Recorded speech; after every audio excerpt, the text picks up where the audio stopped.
እንዴት አድርጋችሁ ተዋሻላችሁ? ይሄው ማስረጃው አመጣ። እሺ ቃሉ ለማ ቃሉ አሰው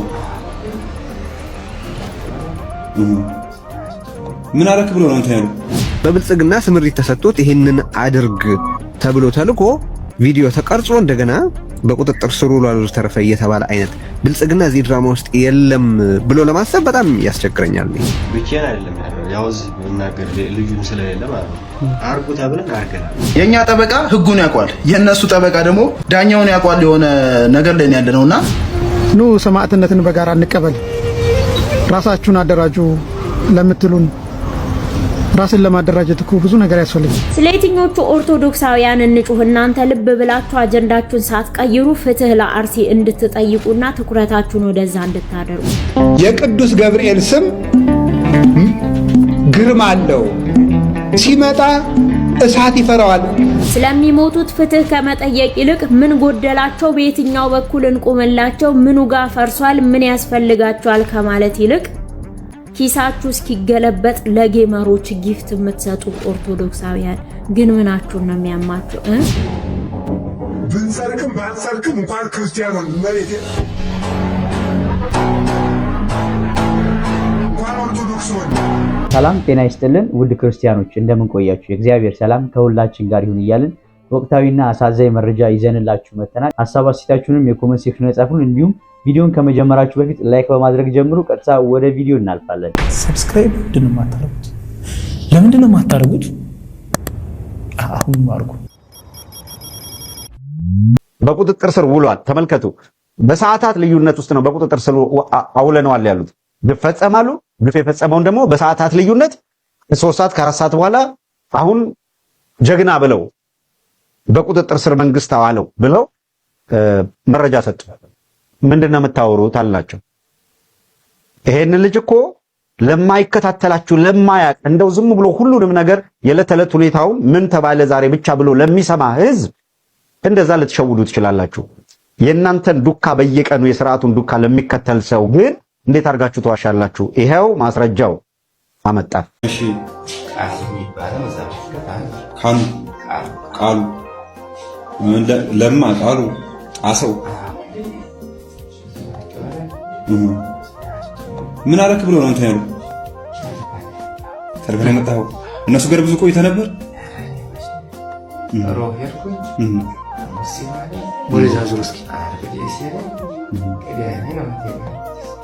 የት ነው ያገኙ? ክሬ 010 የጃማው ልጅ ምን አለ? የጃማው አዋቂ ዋናቸው ማን ነው ባለው? አሰው አፍንጫው ላይ ሳት ነገር ተቃጥሏል። ቀይረሽ ጎሽ የለም እነሱ የሉም። እንደ ስኳር ይሄንን አደረገ የተባለው ሰው በ48 ሰዓት ውስጥ ተማረከ ተብሏል። ከዛም በኋላ የወጡ መረጃዎች ከዛ በፊት ይሄው ራሱ ይሄንን ወንጀል የፈጸመው ሰው እጁን ሰጥቷል ተብሎ በብልጽግና ሚዲያዎች በኩል ተነግሮ የነበረበት መረጃ እየወጣ ነው። ይሄ ማለት በብልጽግና ስምሪት ተሰጥቶት ይሄንን አድርግ ተብሎ ተልኮ ቪዲዮ ተቀርጾ እንደገና በቁጥጥር ስር ውሏል ተረፈ እየተባለ አይነት ብልጽግና እዚህ ድራማ ውስጥ የለም ብሎ ለማሰብ በጣም ያስቸግረኛል። አሁንም መጣራት ነው ያለበት። ይሄ ነገር የመጣራት ሁሉ ጠላት ብልጽግና እንደሆነ ይታወቃል። ግን እስቲ ወኔ ካለው እነዚህንና መሰል ወንጀሎች እንዲጣሩ በሩን መስኮቱን ክፍትፍት አድርጎ አገሩን ይልቀቀው። በትግራይም በአማራ ክልልም በሌሎች ቦታዎችም የተፈጸሙ ወንጀሎች እስቲ እንዲጣሩ ይፍቀድና ማመን እንደፈጸመ በትክክል ይታወቃል። ያን እስካልሆነ ድረስ ማጣራትን ከከለከለ በብልጽግና ላይ መስራት ያለበት ህግ ከዚህ በፊት አንስቼዋለሁ። በብልጽግና መስራት ያለበት ህግ ፕሪዛምፕሽን ኦፍ ጊልት የሚባል ነገር እፈጥራለሁ። እኔ ፕሪዛምፕሽን ኦፍ ኢኖሰንስ ነው የምናውቀው አይደል? ሰው ወንጀለኛ መሆኑ እስኪረጋገጥ ድረስ ነፃ ተደርጎ እንዲታሰብ የሚጠይቅ የህግ ኖሽን አለ። በብልጽግና ረገድ ግን መስራት ያለበት ንጹህ መሆኑ እስኪረጋገጥ ድረስ ወንጀለኛ ተደርጎ መታየት አለበት የሚል ነው መስራት ያለበት የሚል ያለኝ አስተያየትና አሁን ይሄም ጉዳይ ብልጽግና ራሱ ድራማታይዝ እያደረገ ኦርኬስትሬት እያደረገው እንደሆነ የሚያሳዩ ብዙ ማስረጃዎች አሉ። አይደለም ካለ ይክፈተውና ይጣራ። ካለዛ ግን እኔ እነዚህን ነገሮች በማስፈጸም መጀመሪያ እነዚህ አገሪቱ እዚህ ደረጃ ውስጥ እንዳትገኝ የማድረግ ኃላፊነት የሱ ነበር። ሽግግር በማካሄድ ፖለቲካል ኮንሰንሰስ በመፍጠር ለህዝብ ጥያቄዎች መልስ በመስጠት ያ እንዳይሆን ከማረግ አልፎ ራሱ እንዲህ አይነት ነገሮችን በማደራጀት የሚታወቅ ስርዓት ነው ብልጽግና። ከዛም ይሄንን በመፈጸም የሚታወቅ ስርዓት ነው። በአማራ ክልል የራሱን ፋኖን የሚመስል አደረጃጀት በመፍጠር በትግራይ ክልል ትግራይ ውስጥ ያለውን መንግስት የሚገዳደር ታጣቂ በማደራጀት ኦሮሚያ ውስጥ ኦኤልኤን የመሰለ ታጣቂ በማደራጀት ኮሬ ነገኛ የሚባል ስውር የግድያ ቡድን በማቋቋም ከመደበኛ የመከላከያ ስትራክቸር ውጪ ያሉ ታጣቂዎችን በማሰማራት መደበኛ ያልሆነ ቫዮለንስን ተጠቅሞ ተቀናቃኞችን በማጥፋት የሚታወቀው ብልጽግና ነው። ሰዎችን በማረድና አሰቃቂ ትዕይንት ለህዝብ በማሳየትና በማስደንገጥ እኔ ስኖርም የሚሆነው ይሄ ነው፣ እኔ ከሌለሁም የሚመጣው ይሄ ነው አይነት የሞት ምርጫ ለህዝብ በመስጠት የሚታወቀው ብልጽግና ነውና ይሄንን ታሳቢ ማድረግ ያስፈልግ ይመስለኛል። እንደው ባነሳቸው ነጥብ የኛ ጠበቃ ህጉን ያውቃል፣ የነሱ ጠበቃ ደግሞ ዳኛውን ያውቃል። የሆነ ነገር ላይ ያለነውና ከአርሲ ወንድማችን አንድ መልእክት ላሰማችሁ። እኔ ምንም አይነት ሐሳብ አልሰጥም፣ ስሙት፣ በቃ እናንተ ስሙት። እኛ የአርሲ ኦርቶዶክሶች ነን። ኑ ሰማዕትነትን በጋራ እንቀበል። ራሳችሁን አደራጁ ለምትሉን ራስን ለማደራጀት እኮ ብዙ ነገር ያስፈልጋል። አደራጅ ራሱ ያስፈልጋል፣ ፋይናንስ ያስፈልጋል፣ ስትራቴጂክ ያስፈልጋል። አካሄዳለሁ አይደለም ራሳችንን በመናደራጅበት ቀርቶ ሲያወሩት ቀላል ነው አይደል? እንግዲህ አርሲ ላይ ያሉ ወጣቶች እንደዚህ እያሉ ነው። ተደራጅ ምናምን ትላለህ አንተ እዚህ ተኝታለህ፣ የሞቀ አልጋ ላይ ነህ፣ መሀል ከተማ ላይ ነህ ምናምን፣ ማንም ምንም የሚያደርግ ነገር የለም። ዝምታ አያድንህም። ወንድምህ እየተገደለ ነው፣ ንቃ። ግደል አይደለም ንቃ የሚለውን ስሙት። ይሄ እንግዲህ ኢትዮጵያ ውስጥ ነው ፖድካስት እየተደረገ እዚህ ሀገር ላይ ጂሃድ ብታወጅ ያለበት ግራህን ለመታ ቀኝን ስጥ፣ እኛ ጋር ይሰራል። ግራህን ከመታ ቀኝን በደንብ አድርገህ አጣፈው አሉ። አስተሳሰባቸው ጠንጋራ ሰዎች። ለምሳሌ አፄ ዮሐንስ ያ ሁላ ጨፍጭፎ እኮ ስንት ታሪክ ተጽፎለታል። ያውም የውሸት ትርክት ሀገርን ያስበላ ባንዳ ነው። ደግሞ በጣም የምታስጠላኝ ነገር አለች። እኔ እኮ ሙስሊም ጎረቤት አለ፣ እኔ እኮ ሙስሊም ጓደኛ ምን አገባ? ምን ቲያትር ምን ፊልም ሰርታለች?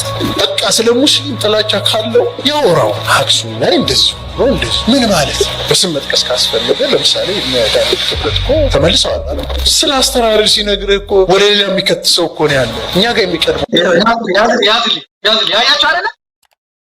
ዳንኤል ክብረት ተመልሷል አለ። መጀመሪያ ግን ጠላታችን ነበር አለ። አሁን አመነ ሰለመ ማለት ነው። ግራኝ አህመድን ዓለም የሚያውቀውን ታሪክ በፍጹም ስህተት ነው፣ ግራኝ ጻድቅ ነው አስባሉት። ዳንኤል የትም መሄድ ስለማይችለው በትግራይ ማኑ አስለክተውታል። አሜሪካ መሰደድ አይችልም፣ አውሮፓ መሰደድ አይችልም። አሁን የነሱ አሽከር የነሱ ገረድ ሆኖ ከመቀመጥ ውጪ የለም።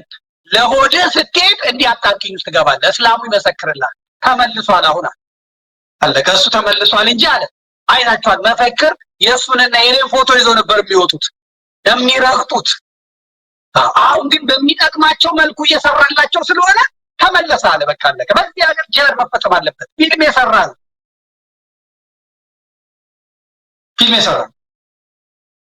አፄ ዮሐንስ የጨፈጨፋቸውን እስላሞች አላውቅም። አፄ ዮሐንስ የጨፈጨፋቸውን አማሮች ነው የማውቀው። ጎጃምን ፍጅት አድርጎ ጎጃም እኮ አሁን ሴቶቹ በሙሉ ጸጉራቸውን ፎሮፎር አስቸግሯቸው አይደለም፣ ቅማል አስቸግሯቸው አይደለም፣ ቅጫም አስቸግሯቸው አይደለም። የጎጃም ሴት ሻሿን እንዲህ ጠምጥማ የምታያት ተላጭታ ጸጉሯን የምታያት አፄ ዮሐንስ ጎጃምን ገብቶ ስለፈጀው ነው። ቤትን ዘግቶ አቃጥሎ ስለፈጀው ነው፣ ስለጨረሳቸው ነው። ውሃ ጠማኝ ላለው ጥይት ስጠው እያለ በግንባሩ ከየአብያተ ክርስቲያኖቱ ታቦት ወጥቶ ይፈለጥ ያለ የቤተ ክርስቲያን አጥር አንድዳችሁ ቤተክርስቲያን አጥር አንድዳችሁ ቀለማችሁን ብሉ ያለ ጨካኝ የጨፈጨፈው ጎንደርን ያወደመው ጎንደርን ያጠፋው ጎጃምን ክርስቲያንና አፄ ዮሐንስ የገደሉት ክርስቲያንና አፄ ዮሐንስ ያጠፉት። በቦሩ ሜዳ የነበረው ክርክር በእስልምናና በክርስትና መካከል አይደለም። በክርስቲያን በቅባትና በጸጋ በካራና በኦርቶዶክስ መካከል የነበረ ነው። ቦሩ ሜዳ ላይ የተደረገው ክርክር ከእስልምና ጋር የሚያገናኘው ነገር የለም። አፄ ዮሐንስ እስላሚስት ከእስላም ከአፋር እስላም የወለደ ሰው ነው። በሰለላህና ትግራይ የነበሩትን እስላሞች ጫፋቸውን አለካም እኮ በጎጃም በጎንደር በወሎ ያሉትን ክርስቲያኖች ሲጨፈጭፉ አፄ ዮሐንስ። ጎጃም ዛሬ እኮ ሐውልት ሰርቷል። የጎጃም ሴት መላጣ ጸጉሯን ተላጭታ ጠምጥማ የምትሄደው የጎጃም እናት አምጣ፣ የጎጃም እናት ብለህ ሰርች አድርገህ አምጣ። ይህ ተመልከት። ጎጃሚዎች በአጠቃላይ እናቶች ጸጉራቸው መላጣ ነው፣ ባጭር ነው። የጎጃም ሰው ጸጉሩ ረጅም የሚሆነው ከተማ ሲገባ፣ አዲስ አበባ ሲገባ፣ ዘመናዊነት አሜሪካ ሲገባ ጸጉራቸው ረጅም ነው፣ ያምራል። ሐር የመሰለ ነው። የአባይን ውሃ እየጠጡ የገነት ውሃ እየጠጡ የሚያድጉ ናቸው። ነገር ግን ጸጉራቸውን ተላጭተው የሚሄዱት አፄ ዮሐንስን ለማስታወስ ነው።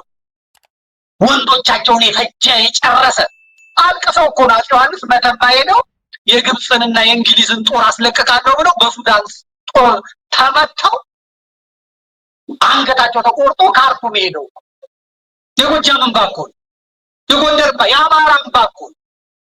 አፄ ዮሐንስ የሚቀርቡት ለእስላም ያገቡት የወለዱት ከእስላም አፄ ዮሐንስ ሚስት ተብሎ የሚጠቀሱ የሉ።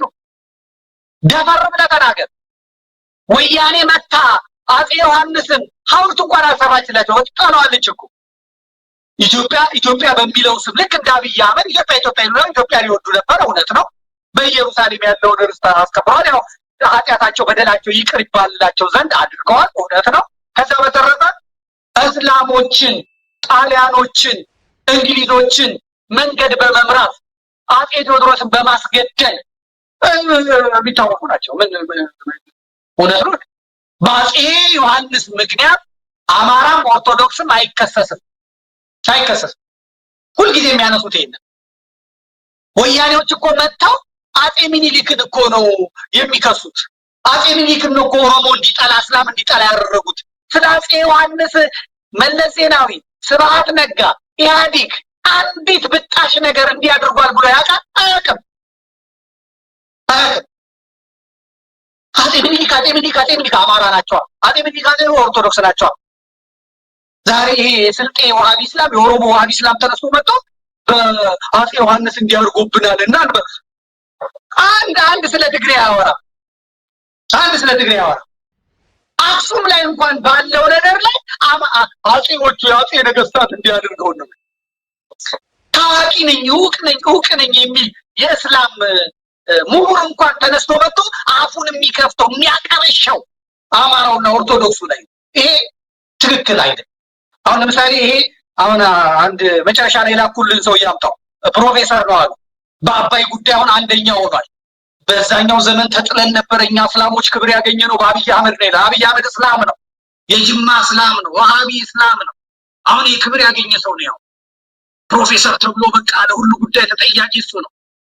በእስልምናውም ውስጥ አሁን በቃ አንቱ የተባለ እሱ ነው። ይሄ እንኳን ሲያቀረሽ ስሙት ይሄን ሰውየው ስማው። አዲስ አበባ ዩኒቨርሲቲ መሐመድ ሆኖ ሄዶ ሲመዘገብ ኢትዮጵያዊ መሆንህን ከፍርድ ቤት ደብዳቤ አምጣ ነው እኮ የተባለው። ኢትዮጵያዊ መሆንህን ማለት ሙስሊም ሆነህ እንዴት ዩኒቨርሲቲ ትገባለህ? ተመልከት፣ እግዚአብሔር ያሳያችሁ።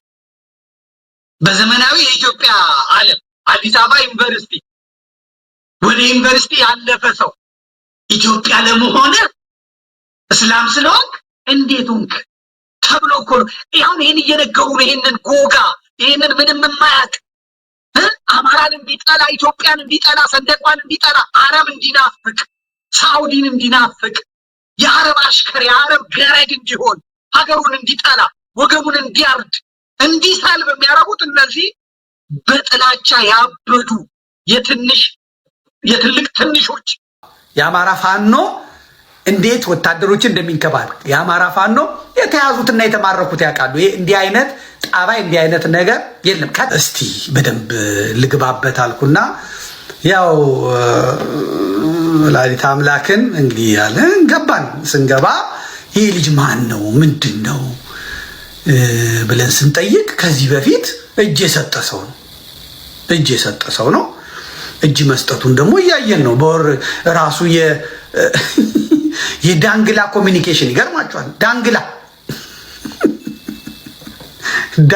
ኮሚኒኬሽን ኖቬምበር 12 በወረኢሉ ወረዳ በጫካ ሲንቀሳቀሱ የነበሩ ታጣቂዎች የሰላም አማራጭ ተቀበሉ ይላል። ህዳር 3 የበዓት ዕለት ማለት ነው።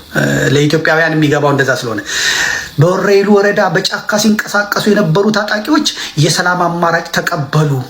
ባህር ዳር ህዳር 3 2018 በደቡብ ወሎ ዞን ወረኢሉ ወረዳ በጫካ ሲንቀሳቀሱ የነበሩ ታጣቂዎች የሰላም አማራጭን ተቀብለዋል። በደቡብ ወሎ ዞን በርካታ ታጣቂዎች የሰላም አማራጭን እየተቀበሉ ነው። ደቡብ ወሎ ነው፣ ዝም ብላችሁ አስምሩበት። ደቡብ ወሎ ደግሞ ማን እንደሆነ ማንዳታ እንትና ኮሎኔል ፋንታው ሙሃባው ናቸው የሚንቀሳቀሱት። አሁን እንኳን ቀንሶባቸው የለም።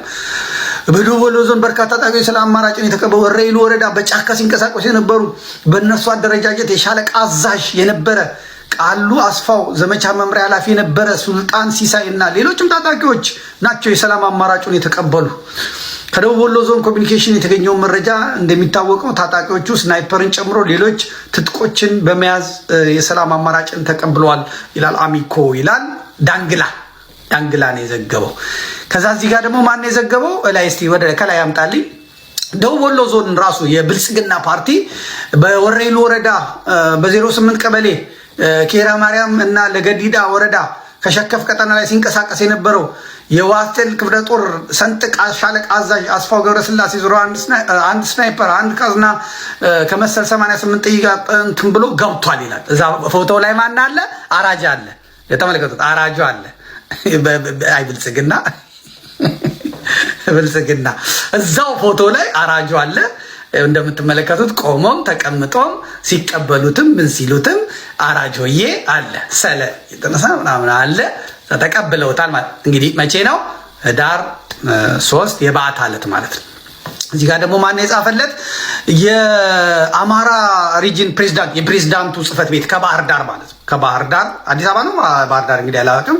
በጫካ ሲንቀሳቀሱ ምናምን ገቡ ይላል። የገባው ልጅ ይዋል እጅ ቆራጩም እዚህ ገብቷል። መሳሪያውንም አስረክቧል። ምን ብሏል? ከሷ አጠገብ መጀመሪያ ላይ በሰማያዊ ወንበር ላይ የተቀመጠው ልጅ ደግሞ ልብ ብላችሁ ሂዱ፣ ቪዲዮ ላይ ሂዱና እዩት። እጁን እንደዚህ የሰጠው ነው የተቆረጠ የተባለ ልጅውን እኔ አላወቅኩም። ብቻ እግዚአብሔር ይቅር በለኝ፣ እሱ ላይ አላጣራው እና ይሄ ቆራጩ እንግዲህ አለ ማለት ነው። ሌሎች ደግሞ ይሄ ማን ነው እንደዚህ ያለው? ይሄኛውም ደግሞ ደወል ዞን ከላይ ያለው ማን ነው? ከላይ ያሳይ የሀርቡ ወጣቶች ናቸው። ሀርቡ ወጣቶች በቃ ገብቷል፣ ለመንግስት እጅ ሰጥቷል ብለዋል። እነሱም ህዳር 3 ነው ይሄንን ያሉት። ቀኑን ብቻ ተመልከቱ። ከዛ በኋላ ቴዎድሮስ አያሌው ታውቁታላችሁ። ቴዎድሮስ አያሌው በጁንታው ጦርነት ጊዜ ፌስቡክ ላይ እየወጣ ጁንታውን ያው ደመሰስ ነው እዛ ጋ ነው ምናምን የኛ ጦር እዚህ ጋ ነው ያለው ይልና ተቀርጾ ይሄዳል። ከዛ እነሱ በሳተላይት ያንን ዲቴክት ያደርጉና ቴዎድሮስ አያሌው ያለበትን ያደርጉና ወስደው መከላከያውን የአማራ ልዩ ኃይልን አፈር ከድሜ ያስበሉታል። ከዛ ልክ ጁንታው ሲመለስ እሱ ቀጥታ ምን ሆነ? ብልጽግና ሆነ። ከዛ ያው ቴዎድሮስ ወልዲያ ላይ ትንሽ ጉዳት አደረሱበት መሰለኝ። አዲስ አበባ ነው ያለው። እሱም ቴዎድሮስ አያሌውም በቃ እንደዚህ አድርገው ታጣቂዎቹ ጫካ ትግል የነበሩትን በሰላም እጃቸውን ሰጥቷል አለ። ፎቶዎቹንም እንዳለ ስለ የትኞቹ ኦርቶዶክሳውያን እንጩህ? እናንተ ልብ ብላችሁ አጀንዳችሁን ሳትቀይሩ ፍትህ ለአርሲ እንድትጠይቁና ትኩረታችሁን ወደዛ እንድታደርጉ። ህዳር 1 ቀን ስለተወሰዱት 31 ኦርቶዶክሳውያን ነው። ከትላንት ወዲያ ስለተወሰዱት ኦርቶዶክሳውያን ነው። ህዳር 7 ስለሞቱት ነው። ጥቅምት 27 ስለሞቱት ነው። ጥቅምት 1 ስለሞቱት ወይስ 2016 ጀምሮ ስለሚገደሉት ኦርቶዶክሳውያን እንጩህ? ከምስራቅ አርሲ ከቀበሌ እስከ ወረዳ እስከ እታች ቤት ለቤት እየሄዱ ስለሚታረዱት በየአዝመራው ስለሚሞቱት ጅብ ስለሚበላቸው በየጫካ እየተገደሉ ስለሚጣሉት ኦርቶዶክሳውያን ስለማን እንናገር? እናንተ ትኩረት እንድትሰጡ ስለሚሞቱት ፍትህ ከመጠየቅ ይልቅ ምን ጎደላቸው፣ በየትኛው በኩል እንቁምላቸው፣ ምኑ ጋር ፈርሷል፣ ምን ያስፈልጋቸዋል ከማለት ይልቅ ኪሳችሁ እስኪገለበጥ ለጌመሮች ጊፍት የምትሰጡ ኦርቶዶክሳውያን ግን ምናችሁን ነው የሚያማችሁ? በ451 ዓመተ ምህረት ብዙ ጻፊያን ሲሳሳቱ ቤተክርስቲያን ተከፈለች ይሏችኋል። ምንና ምን ሆና ተከፈለች? ምስራቅና ምዕራብ። በዚህ ሐሳብ ውስጥ ያለው ስተት ምን መሰላችሁ? ቤተክርስቲያን ምስራቅም ምዕራብም አለች ነው። ልትሆን ትችላለች? ስንት ናት? አንዲት ቤተክርስቲያን አልተከፈለችም። የሆነ ወገን ከቤተክርስቲያን ወጣ። ይሄን ነው የምትይዙት። አፈንግጦ ወጣ። ማን ነው እሱ? የመጀመሪያ 451 ላይ ዘ ፖፕ ኢዝ ዘ ፈርስት ፕሮቴስታንት አሉ። ፖፕ ሊዮ በዛን ጊዜ ያፈነገጠው የመጀመሪያ ፕሮቴስታንት እሱ ነው። ይሄ በር ከፈተ። አፈንግጦ በመውጣት የተደረገው ምንድን ነው? የቤተ ክርስቲያን ስልጣን አለማክበር ብቻ አይደለም፣ የቤተ ክርስቲያን ስልጣን የራስ ማድረግ። ዶግማ ዝም ብሎ ይደነገጋል እንዴ? አሁን ከዚህ ልታስወጡኝ የምትችሉበት ነገር ብልስ ከዛሬ ጀምሮ አንድም ሶስትም አንልም 4 ናቸው። ቦሩ ሜዳ ጉባኤ ላይ እንዳጋጠመው ማለት ነው። ወልደ ስላሴ ልትሉ ፈልጋችሁ ነው አሉ ሊቃውንት። ይገባቸዋል።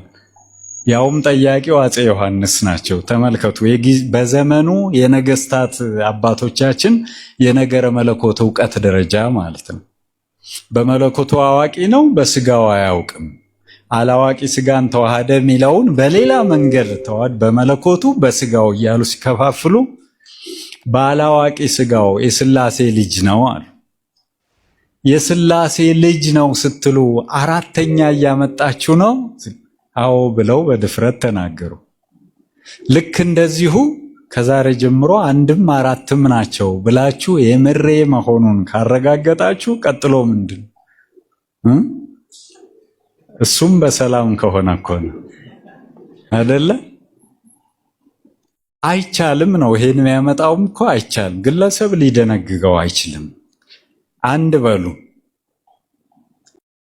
የቅዱስ ገብርኤል ስም ግርማ አለው። ሲመጣ እሳት ይፈራዋል። በሰለስቱ ደቂቅ በቂርቆስ ጊዜ እንዳየነው የተዘጋ ነገር ይከፍታል ቅዱስ ገብርኤል ሲመጣ። ዳንኤል ሱባኤ ገብቶ የሱባኤ ቁጥር ተገልጾለት ትርጉሙ ጠፍቶት ሲቸገር ቅዱስ ገብርኤል ከች አለ።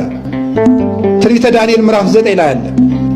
መጻእኩ ከመፈክር ለከ እስመ ብእሴ ፍቶት አንተ፣ ምስጢር ሊተረጉሙልህ የምትገባ ነቢይ ነህና ላንተ ልተረጉምልህ መጣ አለው። ሲመጣ ደግሞ እየበረረ መጣ ይለዋል። ቅዱስ ገብርኤል ሰው እርዳ ሲሉት ደስ ይለዋል። ደስ እያለው ነው የሚመጣ። እውነቴን ነው የምነግራችሁ። ደስ እያለው ይቀርብ። ደግሞ ደስታ ታድሎታል። ሁልጊዜ በቅዱስ ገብርኤል እንደው በደብሩ በሰፈሩ ሁሉ ዞር ያለ ሰው ደስታ ሳይሰማ አይውልም። ከልቤ ነው የምነግራችሁ። እንደው ሰበካ ጉባኤው ደብሩ እንዲፈጸም እንደዚህ አበልብሎኝ እንዳይመስላችሁ። ከልቤ ነው እማምነውን የምናገር።